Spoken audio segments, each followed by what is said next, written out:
नमस्ते दर्शकों। सोचिए कोई आपको गाली दे, अपमानित करे और आप जस्ट मुस्कुराकर आगे बढ़ जाएं। क्या ये कमजोरी है या एक अलग ही ताकत?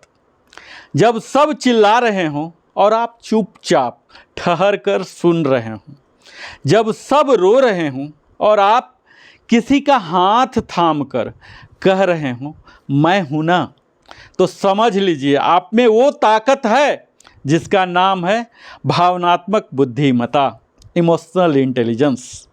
दुनिया में करोड़ों लोग आईक्यू में तेज हैं, लेकिन बहुत कम हैं जो ईक्यू में महान हैं। और सच तो ये है कि दुनिया उन्हें याद करती है जो दिल जीतते हैं, सिर्फ दिमाग नहीं। अगर आप भी उन लोगों में से हैं जो न सिर्फ सफल बनना चाहते हैं बल्कि रिश्ते, मन और आत्मा की गहराई तक पहुंचना चाहते हैं, तो इस वीडियो को अंत तक देखिए, क्योंकि आज हम खोलेंगे उन 5 भावनात्मक दरवाज़ों को जो आपकी ज़िंदगी को पूरी तरह से उसकी दिशा बदल देगी। आईक्यू तो सब बढ़ाते हैं, ईक्यू बढ़ाएं, जिंदगी बदल जाएगी। तो यही है आज के वीडियो का शीर्षक। आईक्यू से आप कमा सकते हैं, अच्छी खासी आमदनी हो जाएगी, लेकिन ईक्यू से आप जीते हैं, लिविंग। शुरू करते हैं एक अनसुनी यात्रा जहां जीतने के लिए लड़ना नहीं, महसूस करना और समझना सीखना होगा। उस इमोशनल इंटेलिजेंस के बारे में जानते हैं। तो पहले तो सिंपल इसका अर्थ जान लीजिए कि इसका अर्थ होता है स्वयं की और दूसरे की भावनाओं को समझने, पहचानने और नियंत्रित करने का और उसके अनुरूप सही निर्णय लेने की क्षमता है। यह एक महत्वपूर्ण जीवन की कौशल है, लाइफ स्किल है, जो कि हमारे इंडिविजुअल, पर्सनल या फिर प्रोफेशनल दोनों में सफलता का एक कुंजी बन सकता है। इसके 5 मुख्य स्तंभ हैं। डेनियल गोल्डमैन जो कि इसे मशहूर किए थे, उनके अनुसार पहला है सेल्फ अवेयरनेस, खुद को, भावनाओं को पहचानना और उन्हें नाम देना और यह समझना कि वे हमारे विचारों और कार्यों को कैसे प्रभावित कर रही हैं। अगर आप बार बार चिड़चिड़े हो रहे हैं तो यह जानना कि इसका कारण नींद की कमी है, स्लीपलेसनेस नाइट है, कल आप सोए नहीं थे, या ठीक से आपको नींद ही नहीं आती, स्वप्न ही आती है, या सो ही नहीं पाते किसी और कारण से, किसी व्यक्ति की बात से आप आहत हैं, तो क्या है?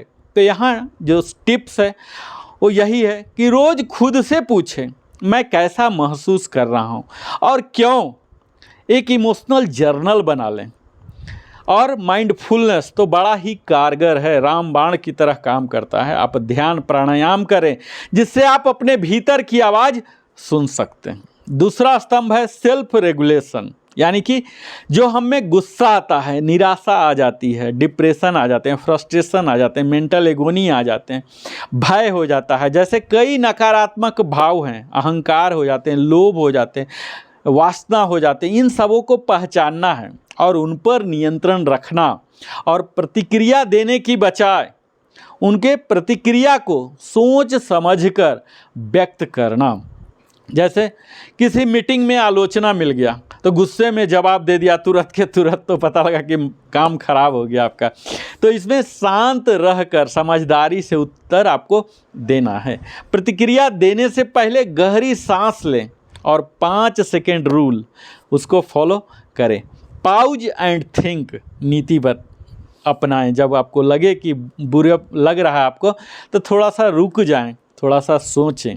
योग और मेडिटेशन से हमारी भावनात्मक संतुलन बढ़ती है और निगेटिव लोगों से सदैव दूर रहने या उनके लिए जो आपकी दृष्टिकोण है, दृष्टिकोण को बदल लें। जो तीसरा स्तंभ है इंट्रिंसिक मोटिवेशन है, प्रेरणा। बिना बाहरी पुरस्कार को आप सेल्फ मोटिवेटेड हों, खुद के लक्ष्य तय करें और उसी को लेकर उत्साहित रहें।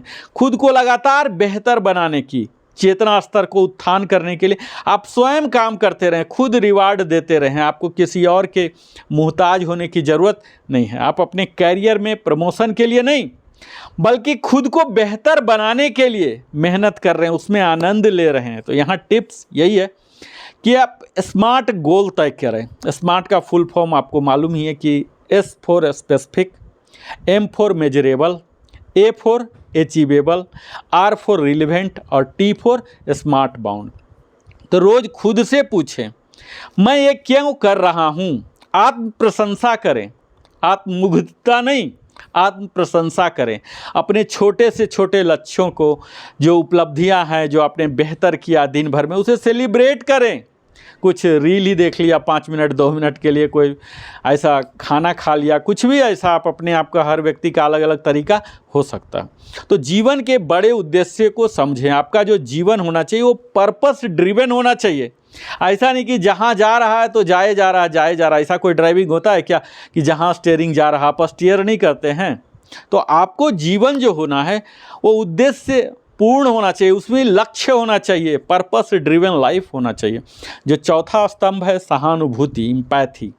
दूसरे की भावनाओं को महसूस कीजिए और उनके जो दृष्टिकोण है, उनके जो माइंडसेट है, उसके पीछे जो उनका पर्सपेक्टिव रहा होगा, जैसे हम चेस खेलते हैं, अगले के चाल को सोच के चलते हैं, वही दृष्टिकोण हमें समझना है, जिससे हमारे संवेदनशील होने के प्रमाण मिलते हैं और तब हम संवेदनशील होकर, सेंसिटिव होकर हम व्यवहार करते हैं। कोई दोस्त दुखी है तो केवल सलाह देने की बजाय पहले उसे सुनें, उसके दर्द को समझें और उसके साथ भावनात्मक रूप से जुड़ें। तो यहाँ टिप्स यही है कि एक्टिव लिसनिंग की आदत डालें, यानी सिर्फ सुने नहीं, समझें भी और दूसरे से सवाल करें। जैसे, तुम ऐसा क्यों महसूस कर रहे हो। जजमेंट से सदैव बचें और स्वीकार्यता, एक्सेप्टेंस रखें। जो व्यक्ति जिस रूप में भी है, जिस कमियों के साथ भी है, उसको स्वीकार करें और अच्छी अच्छी साहित्य पढ़ें, श्रीमद् भागवत गीता पढ़ें या जो भी आपको अच्छी पुस्तक लगे, धार्मिक पर, आध्यात्मिकता पर, विशेषकर जीवन पर आधारित कहानियाँ, ये हमारे अंदर की सहानुभूति बढ़ाती है। पांचवा स्तंभ है सोशल स्किल, सामाजिक कौशल। दूसरे के साथ अच्छे संबंध बनाना, संवाद करना, बेहतर कम्युनिकेशन स्किल बनाएं। आज लीडरशिप का पहला गुण यही है, कम्युनिकेशन स्किल, क्योंकि वो काम नहीं करते हैं, काम से ज़्यादा कम्युनिकेशन स्किल ही करते हैं। ये संघर्ष सुलझाना और टीम वर्क में सामंजस्य बनाना होता है।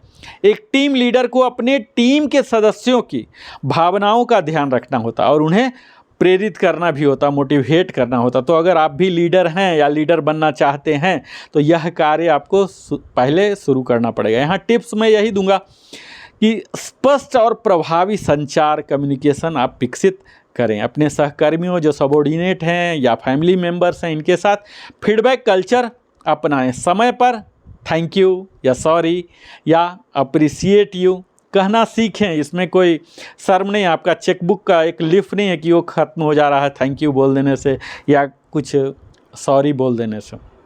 जो हाँ टीम वर्क है, टीम की गतिविधि में भाग लें। जो सामूहिकता है, कोलैबोरेशन है, इससे हमारे EQ बेहतर होते हैं।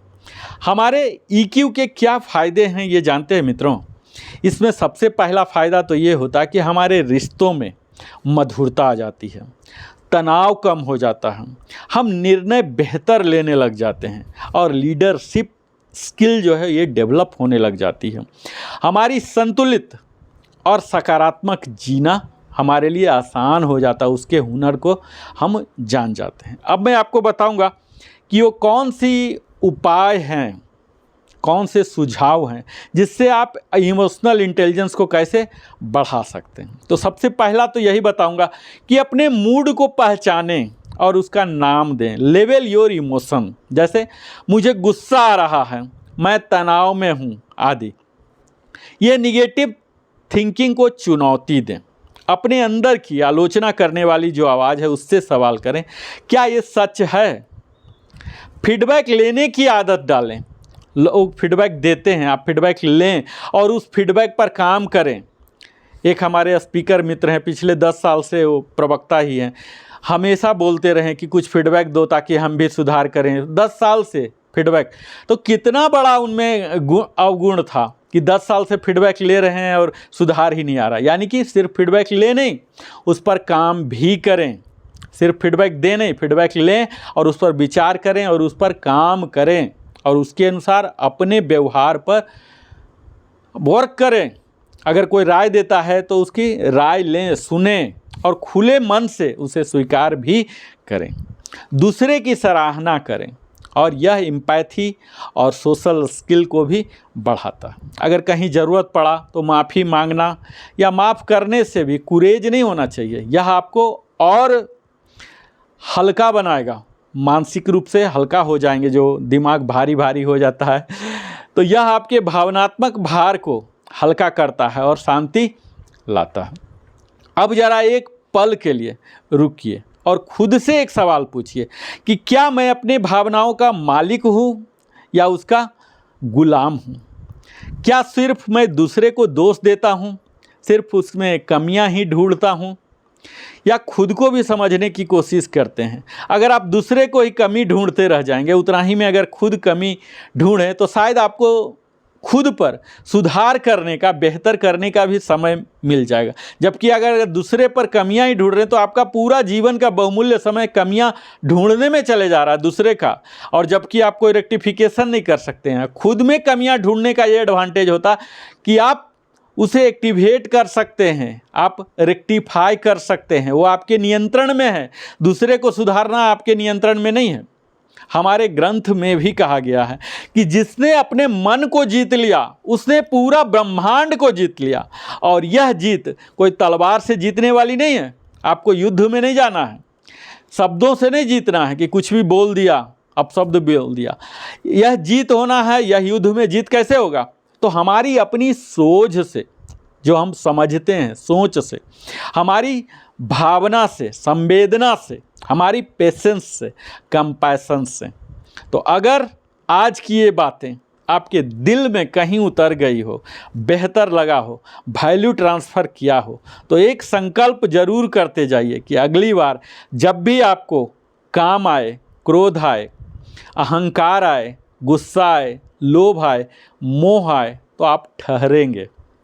और अगर कोई रोता है तो आप उसे समझेंगे, उसे चुप कराने का प्रयास करेंगे। और जब जीवन में भूचाल आ जाए, डगमगाए, तो खुद को संभालेंगे। यही है असली भावनात्मक बुद्धिमत्ता। और यह सिर्फ आपको बेहतर नहीं बनाता है, एक बेहतर इंसान बनाता है। और अगर यह वीडियो आपको अच्छा लगा हो तो अवश्य ही लाइक करें। वीडियो अगर बेहतर लगा हो कि आप में कुछ वैल्यू ट्रांसफ़र किया तो सगे संबंधियों के साथ भी साझा करें और बेल आइकन अवश्य ही पुश करें। सब्सक्राइब तो आपने कर ही दिया होगा। फिर से मैं मिलता हूं अपने इसी श्रृंखला में एक पावरफुल वीडियो के साथ। आप सबों को बहुत बहुत धन्यवाद बहुमूल्य समय देने के लिए। जय हिंद। फिर मिलता हूं।